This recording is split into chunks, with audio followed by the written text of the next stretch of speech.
All right, section 6.8 is on exponential growth and decay models. So we're going to use some different logistic models.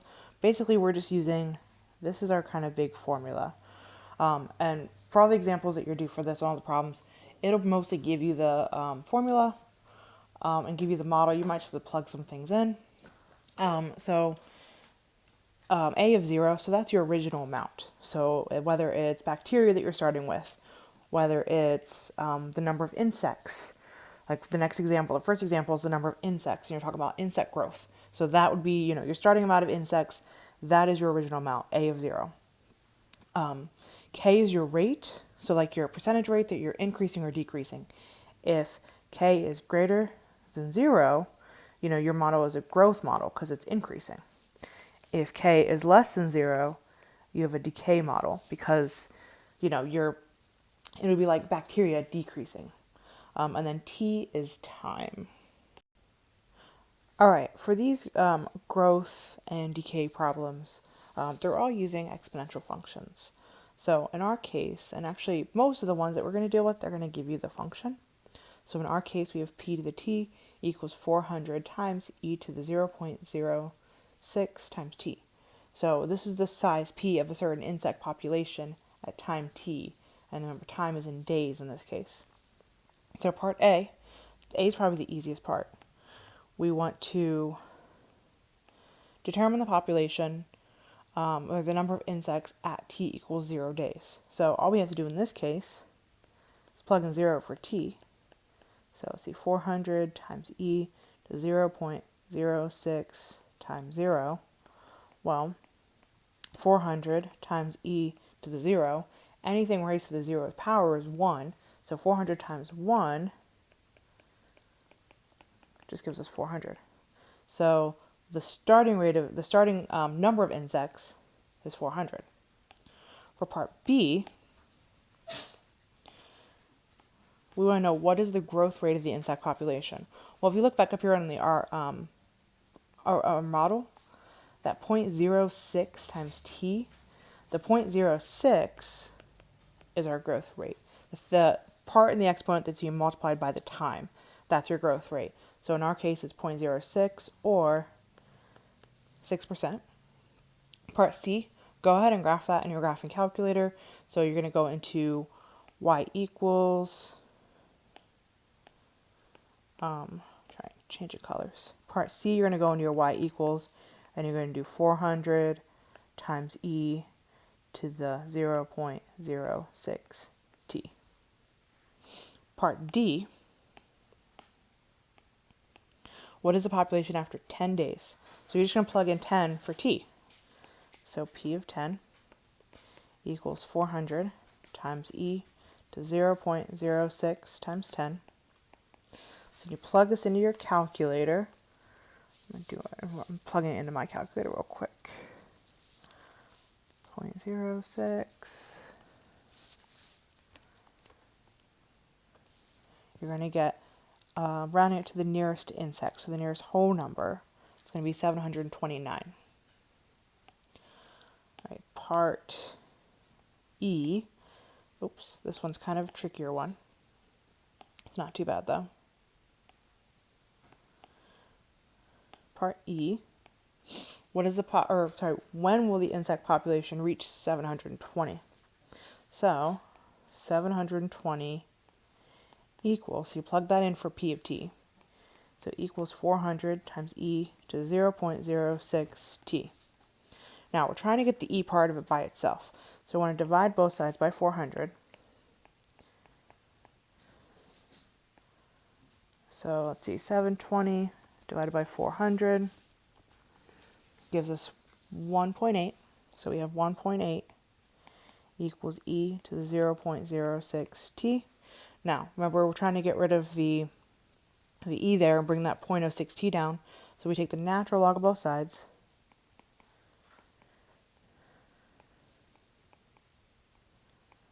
So those cancel out.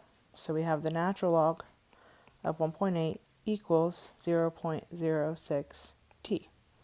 Now, to get the t by itself, we just divide both sides by 0.06. And then type that in your calculator.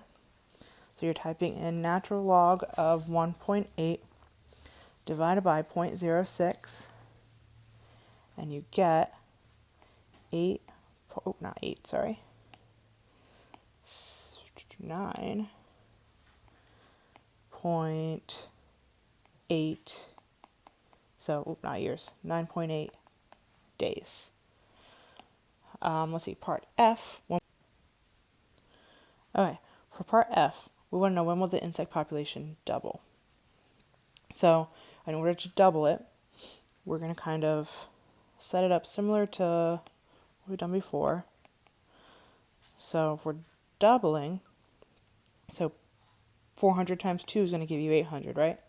So 800 equals 400 e to the 0.06t divided by 400 to cancel everything out, or to cancel the 400 and get the e by itself. So we have 2 equals e to the 0.06t. Now, take the natural log of both sides.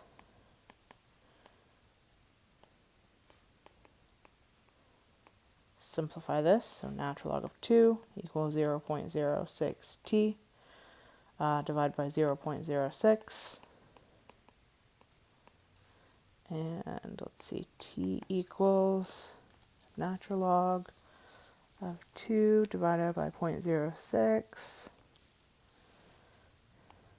11.6 days. All right, this next example is similar to number 2 on your homework in Math Lab. So here we have radioactive material that decays, so that means it's going down, like it's going less or getting less. So according to our function here, so t equals, it's a of 0, so the initial value there, times e to the negative 0.0244 times t. So the initial value, so we assume all scientists have a sample of 800 grams of radioactive material. So that's the initial value that they're starting with. So letter A, we want to know what is the decay rate of the radioactive material. So remember, the decay is the rate is what we're multiplying by t. So in our case, it is negative 0.0244, which is negative 2.44%. That's going to be our rate. Part B, go ahead and put that in your calculator in your y equals. So you're typing in y equals 800 e to the negative 0.0244. Instead of at t, you're putting x. Part C, how much radioactive material is left after 10 years. So this again was where you're finding A of 10. So you're just plugging it in. So let's see, this is 800 times e to the negative 0.0244 times 10.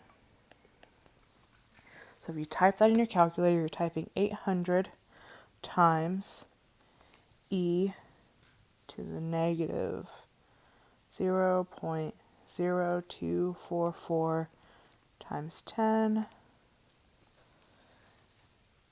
and you get 626.79. So that will be how many grams of the material.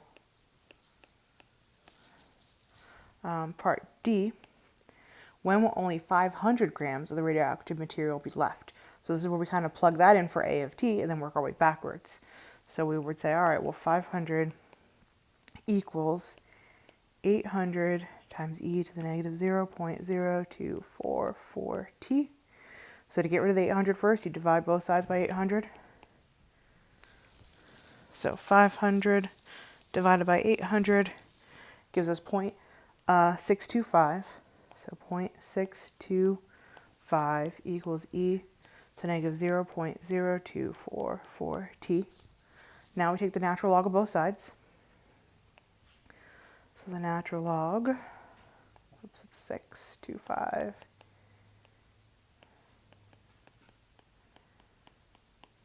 All right, cancel those out. We'll change colors. So we're now at the natural log of 0.625 equals equals negative 0.0244t. Divide both sides by the negative 0.0244. Type this in our calculator. So I'm typing it in mine now. Natural log of 0.625 divided by negative 0.0244. We get that t equals 19.3. Is this years? Yep, years.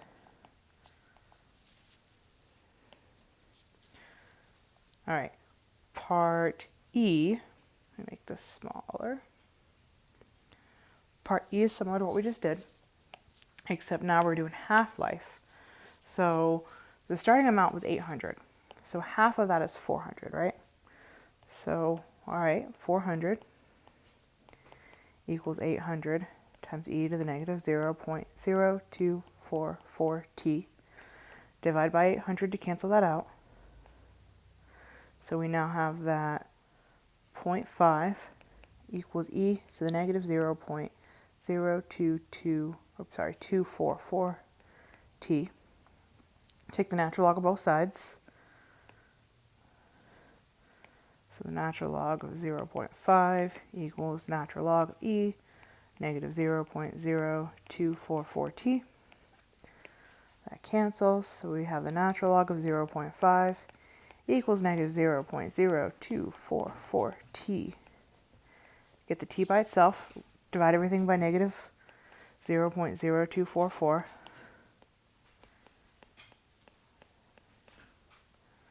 So let's see. I now have, natural log of 0.5 divided by negative 244.